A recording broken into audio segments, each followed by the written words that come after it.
यह कथा श्री कृष्ण की करुणा, क्षमा और धर्म की गहराई को दर्शाती है, जहाँ शक्ति का नहीं बल्कि हृदय की विजय का उत्सव होता है। एक समय की बात है, द्वारका में शांति और समृद्धि थी। भगवान श्री कृष्ण अपने राज्य का संचालन न्याय और प्रेम से कर रहे थे, परंतु संसार में ऐसा कभी नहीं होता कि हर कोई धर्म के मार्ग पर चले। एक दिन एक अत्यंत शक्तिशाली असुर, जिसका नाम विद्युत था, अहंकार से भर गया। उसने अपनी अपार शक्ति से देवताओं, ऋषियों और साधुओं को कष्ट देना शुरू कर दिया। उसके अत्याचारों से पृथ्वी कांप उठी। तब देवता द्वारका पहुँचे और श्री कृष्ण से प्रार्थना की, हे माधव, यह दैत्य हमें अत्याचार से मुक्ति दिलाइए, आप ही धर्म के रक्षक हैं। श्री कृष्ण शांत स्वर में बोले, अधर्म स्वयं अपने अंत का कारण बनता है, परंतु जब निर्दोष पीड़ित हो तब हस्तक्षेप आवश्यक है। कुछ समय बाद वही दैत्य अपने गर्व में डूबा हुआ द्वारका के द्वार पर आ पहुँचा। वह ऊंचे स्वर में चिल्लाया, हे कृष्ण, कहते हैं तुम सर्वशक्तिमान हो, तो आओ मुझसे युद्ध करो। श्री कृष्ण ने उसे देखा और कहा,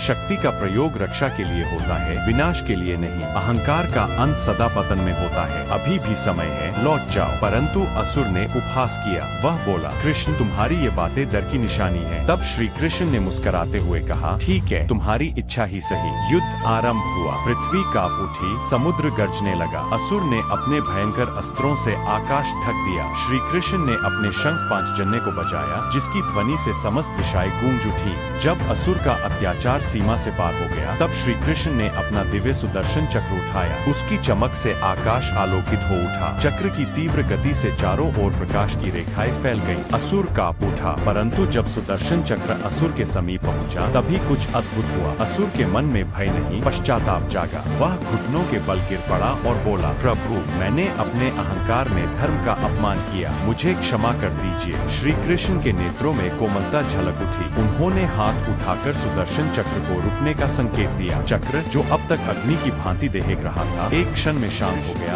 और आकाश में जिसने अपने भीतर के अहंकार को त्याग दिया, उसने सबसे बड़ा युद्ध जीत लिया। क्षमा ही सच्ची विजय है। देवता, ऋषि और द्वारका के लोग श्रद्धा से झुक गए। सभी ने देखा कि करुणा ने शक्ति को पराजित कर दिया। असुर के हृदय में प्रकाश आ गया और वह श्री कृष्ण के चरणों में नतमस्तक हो गया। श्री कृष्ण ने उसे आशीर्वाद दिया, जाओ, अब अपनी शक्ति का उपयोग धर्म की रक्षा में करो, यही सच्चा प्रायश्चित है। उस दिन से वह असुर एक तपस्वी बन गया और संसार में धर्म का प्रचार करने लगा। यह कथा हमें सिखाती है कि सच्ची शक्ति हथियार में नहीं, हृदय की करुणा में होती है। जो क्रोध को क्षमा में बदल दे, वही सच्चा विजेता है, क्योंकि विजय तब ही पवित्र होती है जब उसमें अहंकार नहीं, प्रेम और धर्म हो। ऐसी और कहानी के लिए सब्सक्राइब करें।